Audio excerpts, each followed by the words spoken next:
Élu, bienvenue. Si ces mots parviennent jusqu'à toi, ce n'est pas un hasard. C'est le Seigneur lui-même qui guide tes pas jusqu'ici.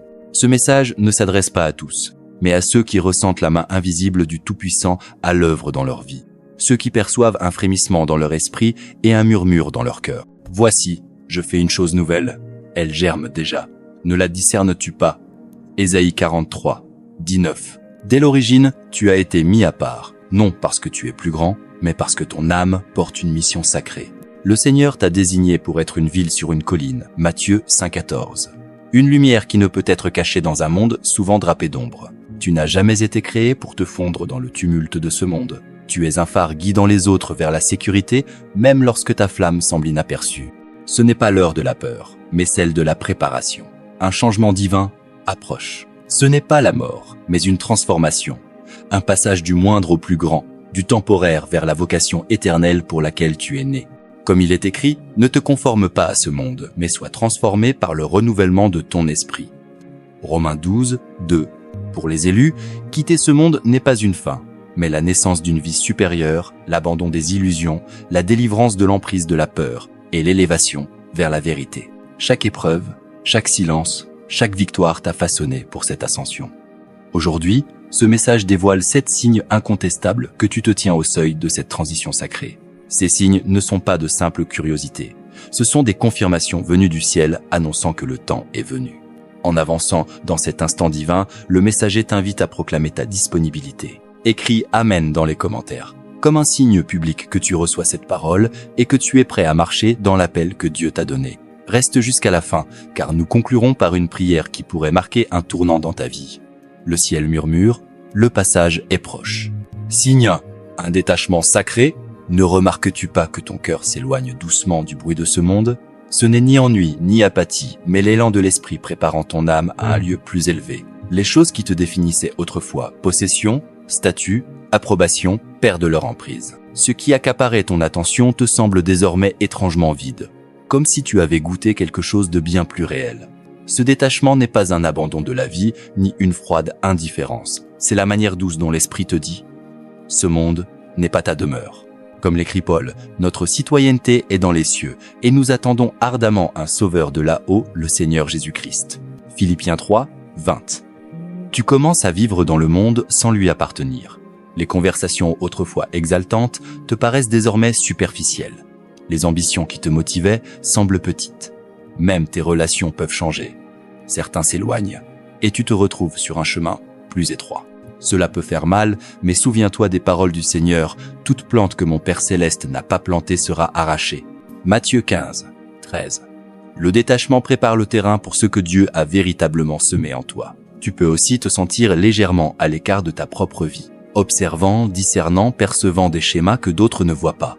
Ce n'est pas une déconnexion, mais une clarté. Comme le serviteur d'Élysée, dont les yeux s'ouvrirent pour voir les collines remplies de chars célestes. 2 Rois 6, 17, ta vision s'élargit. Tu n'es plus prisonnier des petits drames de la vie. Tu discernes l'histoire éternelle qui se déploie. Ce détachement est, au fond, un lâcher-prise sacré.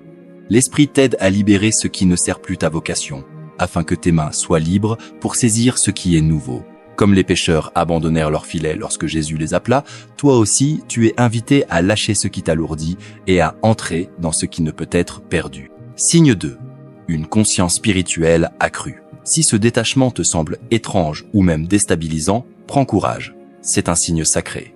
Tu ne t'éloignes pas de la vie, mais tu es attiré vers une réalité plus grande.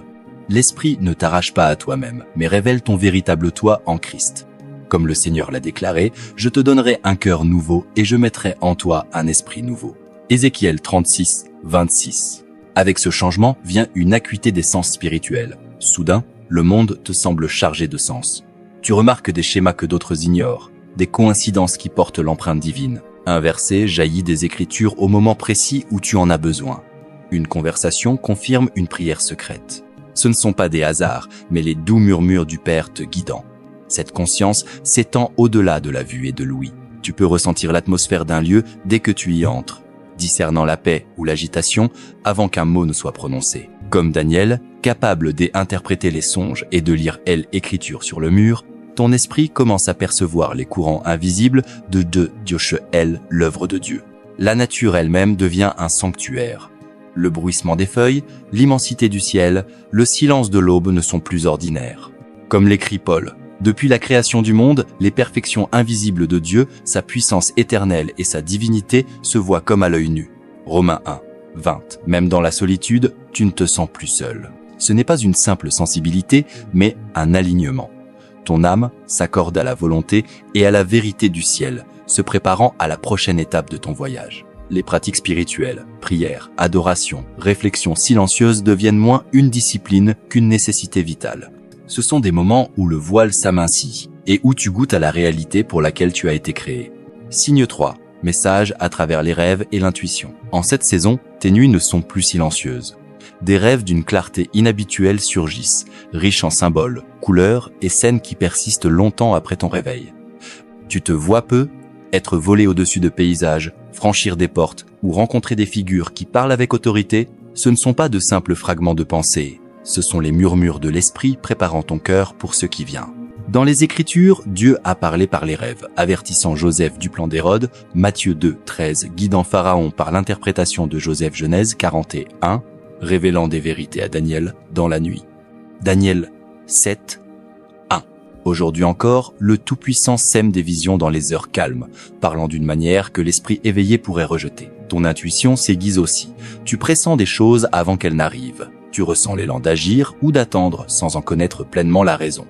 Ce n'est pas un simple instinct, mais l'esprit alignant tes pas sur le dessein céleste. Comme il est écrit, que tu tournes à droite ou à gauche, tes oreilles entendront une voix derrière toi disant « Voici le chemin, marche dans cette voie ». Ésaïe 30, 20 et 1. Parfois, cette sensibilité accrue peut sembler écrasante. Les couleurs paraissent plus vives, les sons plus nets, le rythme du monde plus chaotique. Pourtant, ce n'est pas un fardeau, mais un don. Ton âme s'accorde à une conscience plus profonde de la vérité et de la présence de Dieu, où l'éternel devient visible dans l'ordinaire. Ces rêves et impressions ne sont pas là pour te troubler, mais pour te confirmer. Tout doit être éprouvé à la lumière de la parole de Dieu, car elle est la norme ultime de vérité. Ce sont des signes que tu t'éveilles à ton essence véritable, abandonnant ce qui ne t'appartient plus et entrant dans le prochain chapitre de ton appel divin. Signe 4. Sensations physiques et changements énergétiques. As-tu ressenti des frémissements inhabituels dans ton corps récemment? Des picotements dans les mains ou les pieds? Des vagues soudaines de fatigue? Des élans d'énergie fébrile? Ou même des changements dans ton appétit et ton sommeil? Ce ne sont pas de simples désagréments. Ce sont les réponses de ton corps à une transformation spirituelle, alors qu'il s'adapte à la plus grande mesure de la présence de Dieu que tu portes. Le corps n'est pas séparé de l'esprit. Il en est le sanctuaire. Comme il est écrit, ne sais-tu pas que ton corps est le temple du Saint-Esprit qui est en toi? 1 Corinthiens 6, 19. Quand ton âme s'élève vers un alignement plus profond avec la volonté de Dieu, ton corps doit se réaligner pour porter cette nouvelle lumière. Ce processus peut être subtil comme un doux bourdonnement ou intense comme une tempête, tel un instrument accordé à la perfection. Certains élus ressentent une chaleur ou une légèreté en s'approchant de Dieu dans la prière, signe d'une conscience accrue de sa présence. D'autres perçoivent une pression ou une chaleur dans la poitrine, signe que Dieu élargit ton cœur pour porter un amour plus grand. Des douleurs inexpliquées dans le dos, le cou ou les articulations peuvent être le dégagement d'obstacles, comme la femme libérée par Jésus de ce qui la liait depuis des années. Luc 13, 12. Tes besoins changent. Des aliments plus légers, plus d'eau, un repos plus profond. Ces changements ne sont pas des faiblesses, mais des préparations. Même la fatigue alternant avec des élans d'énergie fait partie de la danse du corps vers l'harmonie. C'est l'œuvre de l'esprit. L'inconfort est temporaire, mais la transformation est éternelle. Aie confiance. Chaque sensation est un signe sacré. Le ciel fait plus de place en toi pour sa gloire et ton corps apprend à porter ce que ton esprit sait déjà. Signe 5. Une urgence sacrée pour ta vocation. Ressens-tu un élan profond, comme si quelque chose en toi disait « L'heure est venue ». Ce n'est pas une hâte dictée par la peur, mais un élan sacré, un frémissement de l'esprit. C'est le murmure du ciel t'appelant à la mission pour laquelle tu es créé. Cette urgence n'est pas liée aux échéances humaines, mais à une certitude intérieure qu'il n'y a plus de place pour les distractions, que les choses de moindre valeur doivent s'effacer. Comme Jésus l'a dit, « Il faut que je fasse les œuvres de celui qui m'a envoyé. Pendant qu'il fait jour, la nuit vient où personne ne peut travailler. » Jean 9, 4. Souvent, cet appel ravive des rêves oubliés ou réveille des désirs que tu avais mis de côté. Tu peux te sentir poussé à partager ton histoire, à servir les autres ou à t'engager dans une discipline spirituelle qui te semblait autrefois lointaine. Ces élans ne sont pas des coïncidences, ce sont des alignements divins te guidant vers ton chemin désigné. À mesure que cette urgence grandit, tes priorités changent. La quête de titres, de possession ou de reconnaissance vide perd son éclat. À la place, naît un désir de laisser un héritage d'une valeur éternelle, de servir, d'aimer, de bâtir, ce qui reflète le cœur de Dieu. Comme Esther, tu réalises peu. Être que tu es placé en ce moment pour un temps tel que celui-ci, Esther 4, 14. Certains élus décrivent cela comme une sensation de rétrécissement du temps, non pas celui d'une horloge, mais d'un calendrier divin qui converge. Ce n'est pas pour créer la panique, mais la clarté. L'esprit balaie ce qui est temporaire, ne laissant que ce qui compte pour l'éternité. Cette urgence est un don sacré, la manière dont le Père t'attire pleinement dans ta vocation, afin que, lorsque l'instant désigné viendra, tu sois déjà en mouvement, accomplissant le dessein qu'il a placé en toi avant la fondation du monde. Signe 6, rêve et vision intense de départ. As-tu rêvé avec une clarté inhabituelle de voyage en train ou en avion, de ponts traversés, de portes ouvertes ou d'envol libre dans le ciel? Ces rêves ne sont pas ordinaires. Ce sont des messages sacrés parlant le langage de l'esprit, révélant que ton âme se prépare à laisser l'ancien pour entrer dans un lieu plus élevé. Dans les Écritures, Dieu a utilisé les rêves pour signaler des transitions. Jacob vit une échelle montant au ciel. Genèse 28, 12. Pierre reçut une vision qui transforma sa compréhension. Acte 10, 9, 16. De même, tes rêves peuvent montrer des chemins illuminés, des horizons sans fin ou des bagages prêts pour un voyage. Ces symboles parlent de la liberté face aux limites et de l'appel à entrer dans de nouveaux royaumes d'existence. Souvent, des guides apparaissent figures sages, ancêtres ou proches disparus, dont la présence apporte réconfort et courage, faisant écho à la nuée de témoins de Hébreux 12, 1, te rappelant que tu ne marches pas seul. Parfois, leurs paroles sont simples mais lourdes. C'est l'heure où tu es prêt. Ce qui rend ces rêves sacrés, c'est leur clarté indéniable. Au réveil, tu ressens une certitude profonde, même si le sens n'est pas encore clair, que ce que tu as vu était réel d'une manière rare en ce monde. Pour certains, ces signes débordent dans la vie éveillée. Des visions brèves et vives, comme te voir marcher vers une lumière éclatante, lâcher quelque chose de tes mains ou te tenir au bord d'un espace ouvert. Ces visions surviennent souvent dans le calme ou la prière, portant le même poids sacré que tes rêves. Elles ne sont pas là pour susciter la peur, mais pour ancrer ta foi. Toutes doivent être éprouvées à la lumière de la parole de Dieu pour s'assurer qu'elles s'alignent sur la vérité révélée. Ce sont des aperçus du royaume supérieur, des confirmations que tes pas sont ordonnés par le Seigneur. Psaume 37, 23. Traite-les comme des dons. Ce sont les moyens de l'esprit de dire « le voyage a déjà commencé, avance dans le lieu préparé pour toi ». Signe 7. Une paix qui dépasse l'entendement. As-tu ressenti récemment un calme si profond qu'il reste intact face aux tempêtes autour de toi? Ce n'est pas la paix fragile qui dépend de circonstances parfaites, mais la quiétude inébranlable dont parle Paul. La paix de Dieu, qui surpasse toute intelligence, gardera ton cœur et tes pensées en Jésus-Christ. Philippiens 4, 7. Pour les élus, cette paix précède souvent une transition sacrée. Les défis peuvent encore t'entourer, mais quelque chose en toi sait que tout se déroule comme il se doit.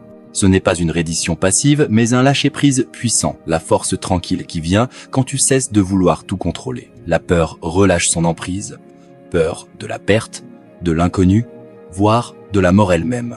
Comme David l'a proclamé, « Quand je marche dans la vallée de l'ombre de la mort, je ne crains aucun mal, car tu es avec moi. » Psaume 23, 4. Tu commences à marcher dans la vie sans fardeau, confiant en la main qui te guide. Cette paix s'accompagne souvent d'une conscience accrue de la présence divine, ressentie dans la prière, l'adoration ou sous un ciel silencieux. Tu perçois que tu es tenu dans une étreinte infinie, soutenu par un amour indéfectible. Une autre marque de cette paix est la capacité à vivre pleinement l'instant présent. Le passé perd son pouvoir, l'avenir son emprise, et il ne reste que la richesse de la ici et maintenant. Ton âme réalise qu'elle a déjà dépassé les illusions du contrôle et les besoins de validation de l'ego. Cette quiétude profonde et sacrée n'est pas seulement un réconfort, c'est une confirmation. C'est l'annonce silencieuse de ton âme, tu es prêt, tu es prêt. Le voyage des élus n'est pas une affaire de hasard, mais une orchestration divine. Chaque pas est guidé par la main du Tout-Puissant. Si tu reconnais ces 7 signes dans ta vie, ce n'est pas pour les observer passivement, c'est une invitation à vivre différemment. Cette conscience doit imprégner tes jours, façonner ta pensée, tes paroles et tes actes. Commence par préserver la quiétude que tu as reçue. Que la prière, la réflexion et le silence deviennent des ancres pour ton âme, laissant la voix de Dieu s'élever au-dessus du bruit du monde. Sois attentif au murmure de l'esprit dans ton cœur, ses doux élans vers la bonté, le pardon et l'obéissance, et réponds sans tarder. Car une obéissance différée est souvent une désobéissance déguisée. Marche avec intention dans tes relations, cherchant à encourager, à réconcilier, à insuffler la vie par tes paroles, car elles portent un poids éternel. Dans ton travail, visible ou invisible, imprègne chaque action de sens, en l'offrant comme une adoration à celui qui t'a donné le souffle. Garde ton cœur libre en relâchant ce qui ne sert plus ta vocation supérieure, habitude, peur ou ambition qui t'éloigne du chemin de Dieu.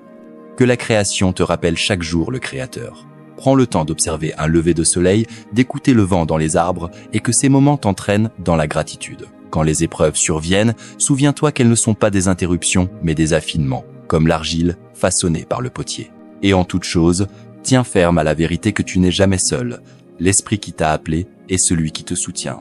Vis comme si tu te tenais déjà dans l'éternité, car aux yeux du ciel, ton voyage a déjà commencé.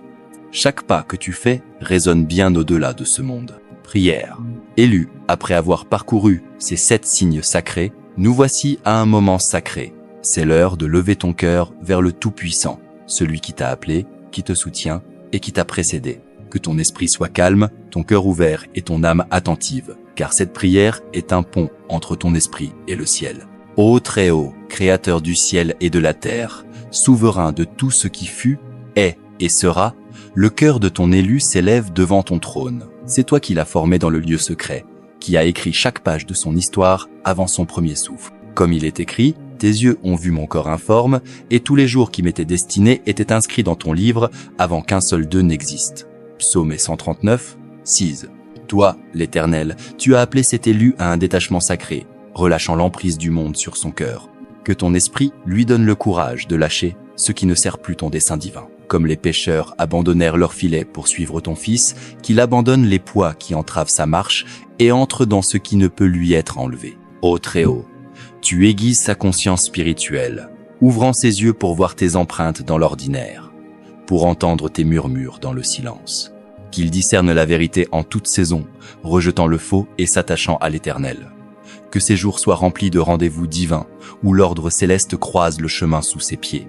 Ô Seigneur, remplis ses nuits de visions saintes et de rêves prophétiques, comme tu le fis pour Joseph et Daniel. Que les symboles et messages du ciel soient clairs et opportuns, apportant réconfort, direction et courage. Qu'il se réveille chaque matin avec la certitude inébranlable que tu as parlé et que ta parole ne reviendra pas sans effet. Toi, le Très-Haut, tu fortifies son corps, car il est le temple du Saint-Esprit. Dans les moments de fatigue ou d'élan d'énergie, qu'il se souvienne qu'il est recalibré pour un alignement plus profond avec ta présence. Chaque douleur, chaque frémissement est le signe que son corps s'accorde à son modèle céleste. Qu'il honore son corps par le repos, la nourriture et l'enracinement dans ta création, sachant que c'est une préparation pour une gloire plus grande. Ô Seigneur souverain, allume en lui une urgence sacrée. Qu'il ne s'attarde pas dans l'hésitation, mais réponde promptement à ton appel divin. Ravive ses rêves oubliés, réveille ses dons endormis et mets ses mains à l'œuvre que tu lui as assignée de toute éternité. Comme Esther fut placée en son temps pour un moment tel que celui-ci, qu'il se tienne avec audace dans son propre temps désigné, laissant un héritage qui résonne dans les cieux. Accorde-lui la clarté à travers des visions de transition, qu'elles viennent par le rêve ou par l'image révélée de l'esprit, afin qu'il embrasse le chemin à venir sans crainte. Qu'il voie la lumière, la porte ouverte, le pont, et sache qu'il est conduit dans un lieu préparé par ta main. Entoure-le des témoins qui l'ont précédé, afin qu'il marche avec courage. Enfin, Très-Haut, revêt-le de la paix qui surpasse l'entendement.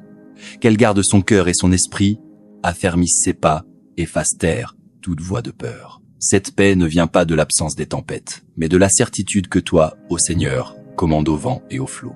Qu'il marche pleinement dans l'instant présent, libéré du passé et sans crainte de l'avenir, sachant que ces temps sont dans tes mains. Tu déclares sur ton élu, tu es prêt.